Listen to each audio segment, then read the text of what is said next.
సరే నెరవేర్చగలదు ఆ శక్తి ఏకాదశికి ఉంది. కర్తవ్యం సర్వదా విప్రయర్. మనిషి అన్నాక అందులో ఆర్యుడు, ఆర్యుడు అని అంటే సివిలైజ్డ్ హ్యూమన్ బీయింగ్. ఆ ఆర్యుడు అనేటువంటి వ్యక్తి ఖచ్చితంగా కర్తవ్యం, అతని కర్తవ్యం ఏకాదశి పాటించడం. ఎందుకని? విష్ణు ప్రేరణ కారణం. విష్ణువుకి అత్యంత ప్రియమైనటువంటిది ఏకాదశి. ఎందుకు విష్ణువుకి అత్యంత ప్రియమైనది? ముడు అనేటువంటి రాక్షసుడు అనేక అనేక తపస్సులు చేసి చాలా చాలా శక్తులు పొంది దేవతలందరినీ కూడా పీడిస్తూ మనుషుల్ని, దేవతల్ని అందరినీ కూడాను విపరీతంగా బాధలు పెడుతున్నాడు. బ్రహ్మాది దేవతలందరూ కూడా వెళ్ళి విష్ణువుకు మొరపెట్టుకున్నారు. విష్ణువు అప్పుడు ఆ మురు అనే రాక్షసుని సంహరించడానికి ఆయన వచ్చాడు. మురు అనేటువంటి రాక్షసుడితో విష్ణువు యుద్ధం చేశారు. మురు అనే రాక్షసుడు చాలా శక్తివంతుడు. ఆ శక్తివంతుడైనటువంటి రాక్షసుడితో భగవంతుడు యుద్ధం చేస్తూ చాలా చాలా చాలా సంవత్సరాలు పట్టింది. ఒకనొక సమయానికి వచ్చేసరికి మురా రాక్షసుడు మూర్ఛలు పడిపోయాడు. మూర్ఛతో పడిపోయాడు. పడిపోయేసరికి స్వామి ఆగాడు, యుద్ధం చేయడం ఆపాడు. ఎందుకంటే మూర్ఛతో పడిపోయిన వాడిని ఏం చేయకూడదు అనేసి ఆగాడు. ఆగిన తర్వాత కొంత సమయానికి మళ్ళీ అతను తిరిగి వచ్చాడు, స్పృహలోకి వచ్చాడు. స్పృహలోకి వచ్చినప్పుడు భగవంతుడు ఇదిగో ఆయుధం అక్కడ ఉంది, తీసుకొని లే యుద్ధానికి అనేసరికి మళ్ళీ లేచి యుద్ధానికి వచ్చాడు. మళ్ళీ చాలాసేపు యుద్ధం జరిగింది. మళ్ళీ కొంతసేపటి తర్వాత భగవంతుని యొక్క ధాటికి భగవంతుని పేరేమిటి? గదాధర.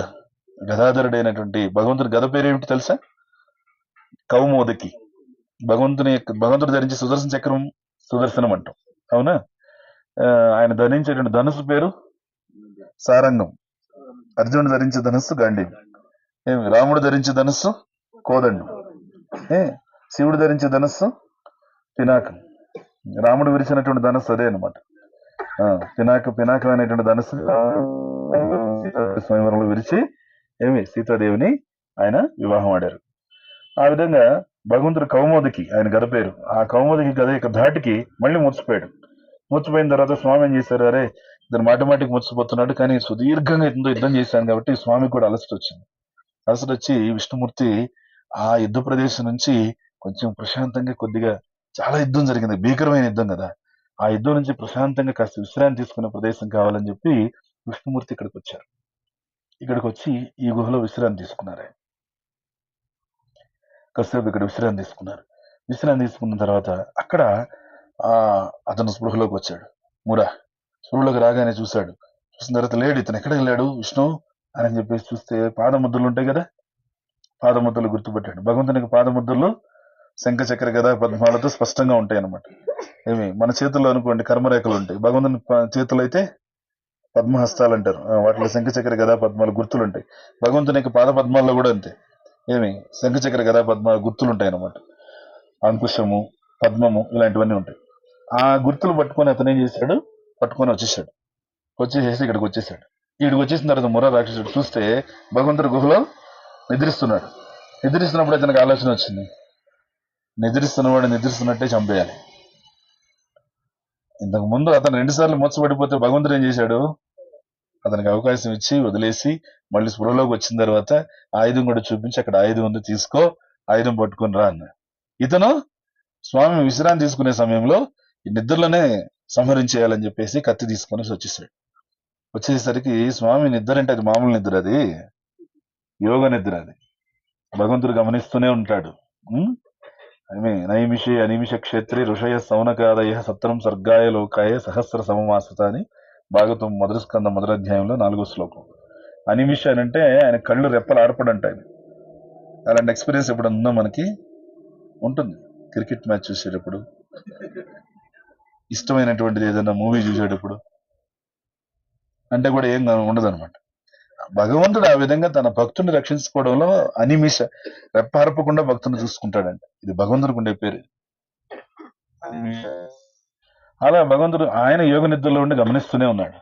ఎప్పుడైతే ఈ మురా రాక్షసుడు సంహరించడానికి కత్తి పైకెత్తాడో భగవంతుని యొక్క హృదయం నుంచి ఒక పెద్ద వెలుగు వచ్చింది. ఆయన హృదయం నుంచి పెద్ద వెలుగు వచ్చి ఆ వెలుగు ఏమిటి అంటే ఒక స్త్రీమూర్తి ఉద్భవించింది. ఆ స్త్రీమూర్తి యొక్క తేజస్సు అనమాట. ఆ స్త్రీమూర్తి ఎలా ఉన్నారు? 10 హస్తాలతో 10 ఆయుధాలతో చాలా క్రోధంగా ఉన్నారు. భగవంతుని హృదయం నుంచి ఉద్భవించి చూశారు ఈ మురారాక్షసుని. చూసి వెంటనే ఆ స్త్రీమూర్తి ఏం చేసింది? మురారాక్షసుని మీద దాడి చేసి దాడి చేయగానే ఇతను ఒక్కసారిగా ఆశ్చర్యపోయాడు. ఇదేంటి నిద్రలో ఉన్నాడు అనుకున్నాను కానీ ఈ ఇతని దగ్గర ఎంత శక్తులు ఉంటాయి అనుకోలేదే అనుకుని వెంటనే అతను ఆయుధాలన్నీ తీసుకుని సిద్ధమయ్యాడు. సిద్ధమయ్యేసరికి తనకి ఏ మాత్రం అవకాశం ఇవ్వకుండా ఆ స్త్రీమూర్తి, ఆ దేవి అతన్ని ఖండాలుగా ఖండించేసేసింది. మొత్తం ముక్కలు ముక్కలుగా ఖండించేసిన తర్వాత అయిపోయింది. తర్వాత ఆమె వెళ్ళి భగవంతుని పాదాల దగ్గర వినయంగా ప్రణామం చేసుకుని భగవంతుడి పాదాల దగ్గర కూర్చున్న తర్వాత కాసేపటికి భగవంతుడు కళ్ళు తెరిచి చూశాడు. చూస్తే గుహ అంతా కూడా మొత్తం అంతా కూడా ఎంత రాక్షసుడికి శరీరాలు ఎక్కడంటే అక్కడ శరీర భాగాలు చల్లాచెదురుగా పడి ఉన్నాయి. చూస్తే కాళ్ళ దగ్గర అంజలి గట్టించి ఒక స్త్రీమూర్తి కూర్చొని ఉంది. అప్పుడు చూసి అడిగాడు, ఎవరు నువ్వు అనేసి. స్వామి, నీకు తెలియందా, నీ హృదయం నుంచి ఉద్భవించినటువంటి నీ ఆధ్యాత్మిక శక్తిని నేను, నువ్వు నిద్రలో ఉండగా నిన్ను సంహరించాలని ప్రయత్నం చేసేసరికి నీ ఆధ్యాత్మిక శక్తిని అయినటువంటి నీ స్పిరిచువల్ ఎనర్జీని, నీ ఆధ్యాత్మిక శక్తిని నేను ఉద్భవించి అతన్ని సంహరించాను అని చెప్పి ఆ మురా అనేటువంటి రాక్షసుడు ఆ విధంగా సంహరించబడ్డాడు. కాబట్టి భగవంతుని వలన ఏమని పేరు వచ్చింది? భగవంతునికి మురారి. భగవంతుని పేరు మురారి. అది అది అయిన తర్వాత భగవంతుడు చాలా సంతోషపడ్డాడు. నువ్వు చేసిన పనికి ఈరోజు జగత్తు సంతోషపడుతుంది, దేవతలు, మనుష్యులందరూ. ఎందుకంటే దుష్టుని సంహరించేశావు, దుష్టుని సంహరించి అందరికీ శుభాన్ని కలిగించావు. కాబట్టి నీకు ఏ వరం కావాలో కోరుకో, ఇస్తాను. అప్పుడు ఆ దేవి ఏం కోరిందంటే, నేను అడిగినటువంటి వరం మీరు కాదనకుండా ఇవ్వాలి అని. ఇస్తాను, అడుగు అన్నాడు ఈ గుహలో. అంటే నేను ఆవిర్భవించినటువంటి ఈ తిథిని ఒక పర్వదినంగా చేయండి. ఒక పర్వదినంగా చేసి ఎవరైతే ఈ తిథి నాడు ఉపవాసం ఉండి, ఉపవాసం, ఉప అంటే దగ్గరగా, వాస అంటే నివసించడం, భగవంతుని దగ్గరగా నివసించడాన్ని ఉపవాసం అంటారు. ఎవరైతే ఈ రోజున ఉపవాసం ఉండి మీకు సేవ చేస్తారో వాళ్ళకి బ్రతికినంత కాలం వాళ్ళకి వాళ్ళ యొక్క సమస్యలన్నీ పరిష్కరించుకునేటువంటి శక్తిని, బుద్ధిని ఇచ్చి వాళ్ళకి చక్కటి ఆయురారోగ్యాలు ఉండాలి. జీవితాంతంలో వాళ్ళు నీ యొక్క స్మరణ చేసుకుంటూ నీ పాద పద్మాల సన్నిధికి వెళ్ళాలి. ఆ విధంగా ఉండేటట్టుగా నాకు ఆశీర్వదించండి అని అడిగి భగవంతుడు ఎంత సంతోషపడ్డాడంటే, నేను నిన్ను వరం అడగమని నీకోసం ఏమైనా అంటే నువ్వు లోక కళ్యాణం కోసం అడుగుతున్నావు అని చెప్పి ఆయన ఇంకా ఎంతో సంతోషంతో ఈ రోజున ఈ తిథిని ఇది ఏ రోజు? ఇది 11వ రోజు. ఆ రోజు 11వ రోజు ఈ తిథిని నేను పర్వదినంగా మారుస్తున్నాను. ఈ రోజు నుంచి ఇది ఏకాదశి అనే పర్వదినంతో ప్రసిద్ధి చెందుతుంది అని చెప్పేసి అన్నాడు. ఏకాదశి దేవి అని చెప్పి నిన్నందరూ పిలుస్తారు. ఇది ఏకాదశి అని ప్రసిద్ధి చెందుతుంది. నెలలో 2 సార్లు ఏకాదశి వస్తుంది, సంవత్సరానికి 24 సార్లు వస్తుంది. 3 సంవత్సరాలకు ఒకసారి అధిక మాసం వచ్చినప్పుడు ఇంకొక 2 ఏకాదశులు అదనంగా వస్తాయి. 26 ఏకాదశులు మొత్తము. ఎవరైతే లోక కళ్యాణం చేసినటువంటి నీ కోరిక మేరకు ఈ ఏకాదశి పర్వదినాన్ని ఎవరైతే ఉపవాస ధర్మాన్ని పాటిస్తారో వాళ్ళకి నేను చెప్పారు కదా ఇందాక శ్లోకంలో ఏమని, ఏకాదశి వ్రతం నామ సర్వకామ ఫలప్రదం కర్తవ్యం సర్వదా విప్రయ విష్ణు ప్రీణన కారణం. విష్ణువుకి అత్యంత ప్రియమైనటువంటిది ఏకాదశి దేవి. ఆ ఏకాదశి దేవి ఉద్భవించింది ఇక్కడ ఈ గుహలో అనమాట. అందుకనే కర్తవ్యం సర్వదా అనే మాట గుర్తు పెట్టుకోండి. ఇప్పుడు మీరు ఎప్పుడన్నా కొద్దిమంది అనొచ్చు, చాలా మంది అంటారు చూడండి, మేము మంచి వాళ్ళమే, మంచిగా నడుచుకుంటున్నాము, మాకెందుకు కష్టాలు వస్తున్నాయి, దేవుడు మాకెందుకు కష్టాలు ఇస్తున్నాడు. ఏకాదశి రోజున ఏం తింటున్నాము? ఏకాదశి రోజు ధాన్యంలో పాప పురుషుడు కూర్చొని ఉంటాడు. ధాన్యం తీసుకోవడం వల్ల ఆ పాప పురుషుని తీసుకోవాల్సి వస్తుంది. భగవంతుడు ఎట్లాంటాడంటే, ఫ్రీడమ్ నీకు ఇచ్చేసాడు. ఈ does not involve in your freedom. నీకు ఇచ్చిన స్వేచ్ఛలో ఆయన జోక్యం చేసుకోడు. ఇది మంచి, ఇది చెడు అని చెప్తాడు, నువ్వు ఛాయిస్ తీసుకొని రావాలంతే. ఇప్పుడు నాకు తెలియదని అన్నాం అనుకోండి, ఇగ్నోరెన్స్ ఆఫ్ లా ఉందా? ఎక్స్క్యూజ్ ఉందా? ఇప్పుడు మీరు మహబూబ్ నగర్ లో ఒక చోట 1 వే ఉంటుంది అనుకోండి, దానిలో మీరు రివర్స్ వస్తున్నారు, పోలీస్ ఆపుతాడు, ఇటు రాకూడదు అంటాడు.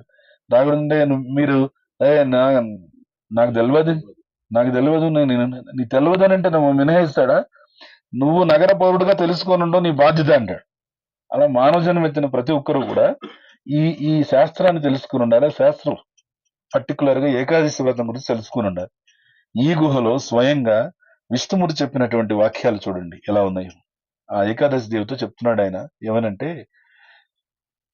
ఏకాదశి దేవి మొక్కలన్నిట్లోకెల్లా సర్వోత్కృష్టమైనటువంటిది తులసి మొక్క, పర్వతాలన్నిట్లోకెల్లా సర్వోత్కృష్టమైనటువంటిది మేరు పర్వతం.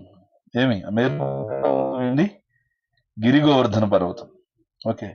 అలానే మాసాలన్నిటికల్లా ఉన్నతమైనటువంటిది కార్తీక మాసం.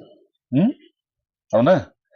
పక్షులన్నిటిలోకెల్లా శ్రేష్టమైనటువంటిది గరుడు పక్షి, గరుత్మంతుడు. అవునా? ఈ విధంగా వ్రతాలన్నిటిలోకెల్లా అత్యంత శ్రేష్టమైన వ్రతం ఏకాదశి వ్రతం అని స్వయంగా స్వామి చెప్పిన ప్లేస్ ఇది. హరి హరి ఓ. కాబట్టి ఏకాదశి వ్రతం చేయడం పెద్ద కష్టమేమీ కాదు.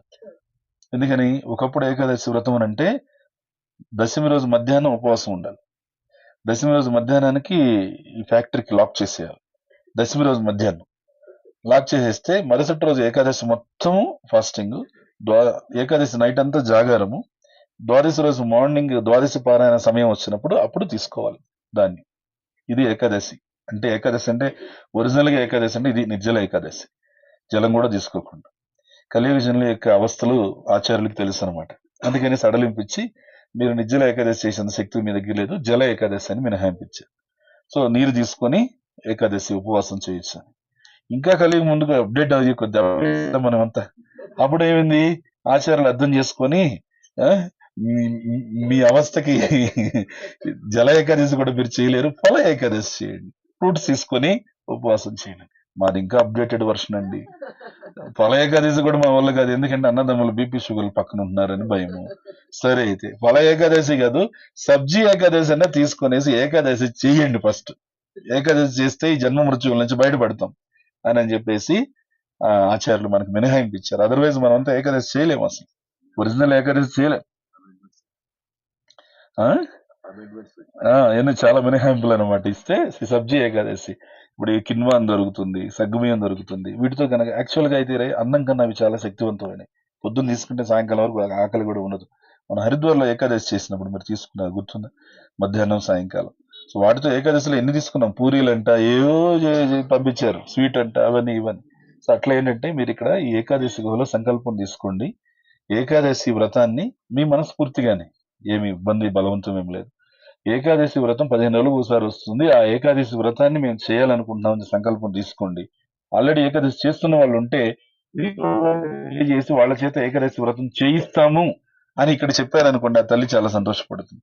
ఏకాదశి దేవి ఉండేటువంటి గుహ ఇది, దీన్ని ఏకాదశి గుహ అంటారు. ఆమె ఉద్భవించింది బద్రీ క్షేత్రంలో ఉద్భవించింది.